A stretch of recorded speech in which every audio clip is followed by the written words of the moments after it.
Good morning, this is John Moody with Prepper Advantage, and today we're here to talk about water.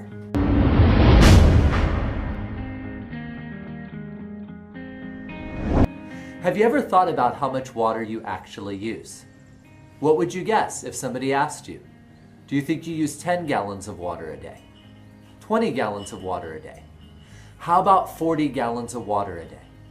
Even at 40 gallons, you would be woefully underestimating the actual amount of water an average American uses in a typical day.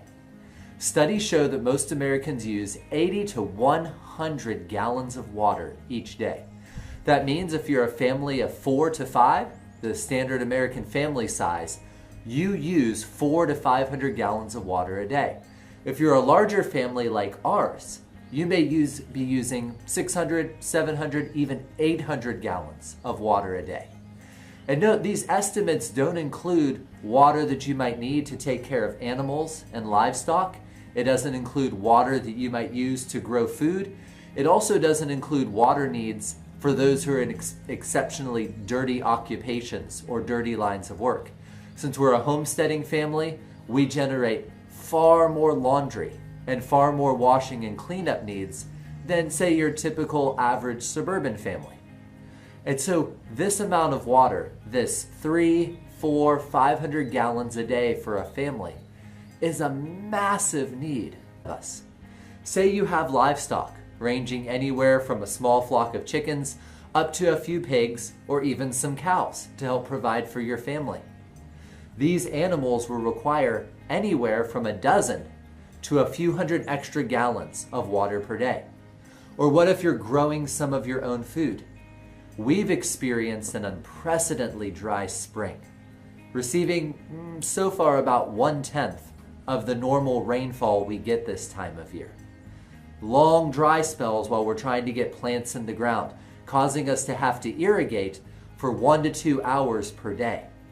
Our water needs, even as a large family, could possibly be pushing up into 1,200, 1,300, 1,500 gallons of water per day, all of which is provided by the grid.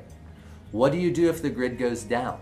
What if for some reason you no longer have access to any of these normal and typical water supplies? It's good to realize, first and foremost, that 80 gallons of water you use per day, there's a lot of wiggle room for reduction. There's a lot of things you can do in an emergency or for a short period of time to get away with not needing to use such a tremendous and great amount of water.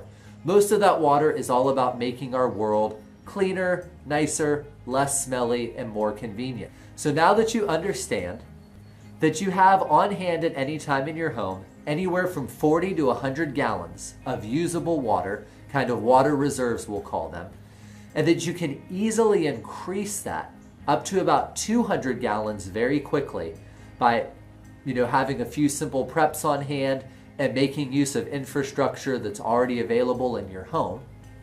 Now we want to talk about even larger scale water preparedness.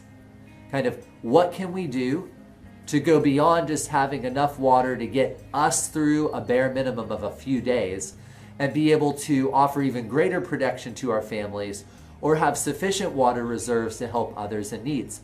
And that moves us on to issues like rain catchment and water storage. Have you ever stopped to think about how much water a typical average building produces during a 1-inch heavy rain?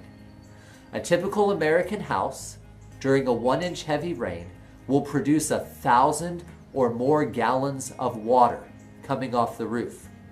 So this means we should have a way to capture, store, catch that valuable resource when it's available.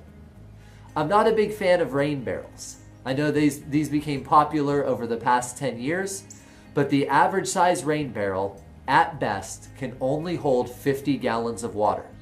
You can daisy chain them together, you can run pipes from one barrel to another, but that violates the keep it simple, stupid rule.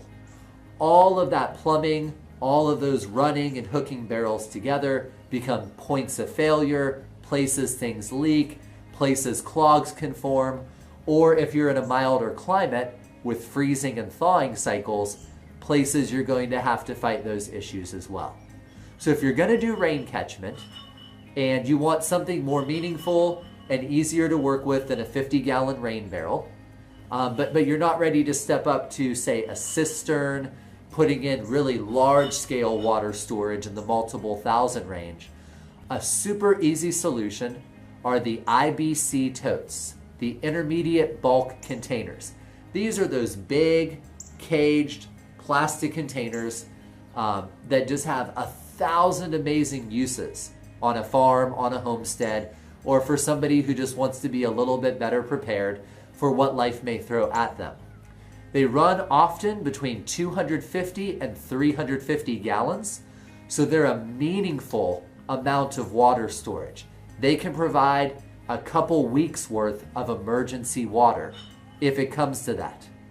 They're really easy to plumb and put in place. You can have a single downspout feeding one of them, put 2 of them together, or 3 of them together as we do in certain parts on the farm, and you have 1,000 gallons of water when you need it.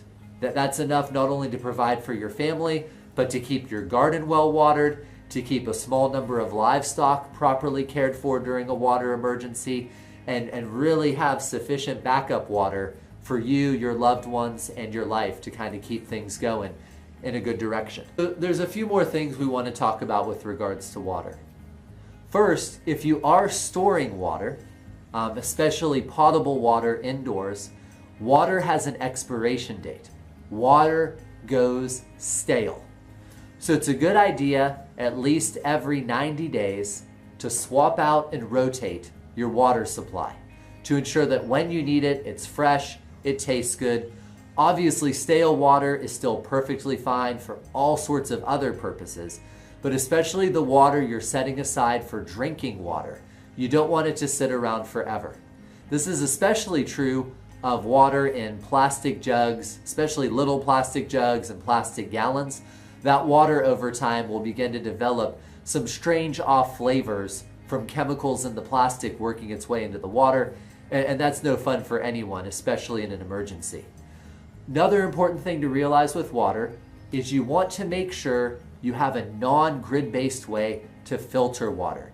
This is where standing water filtration systems that are also somewhat portable, kind of like a Berkey filter or some other gravity-based water filtration system, is a must to protect you and your family during an emergency.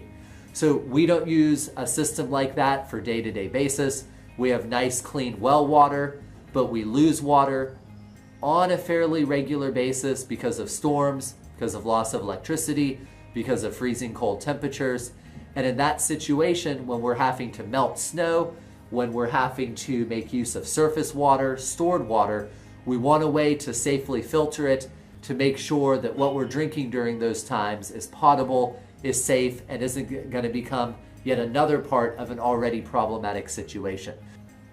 So just to recap, the average American uses 80 to 100 gallons of water a day. During an emergency, especially if you can get yourself off water-based toilet dependence, you can probably get down to around 5 gallons per person per day to be able to cook, clean, stay hydrated. You can store that amount of water easily in your home between the emergency reserves a house already has, toilet tanks, hot water heater, what you might have in your fridge or freezer. You can easily double that amount by making use of infrastructure that's already present in your house. Tubs, sinks, and other things you should have on hand to make sure you can take care of your family. If you're in a situation that allows, you can triple to quadruple or more your water storage capacity by adding a few outdoor rain catchment systems using something like an IBC tote in order to catch water coming off your roof. But as you move to more and more systems or other sources of water beyond those you know are potable, you must make sure you have a non-grid dependent way to filter that water and make sure it's safe for you and your family. So I hope this video has been helpful. I hope you take water preparedness seriously, because whether you're in the deep south all the way to the far north, there's dozens of different ways that we can all lose access to water.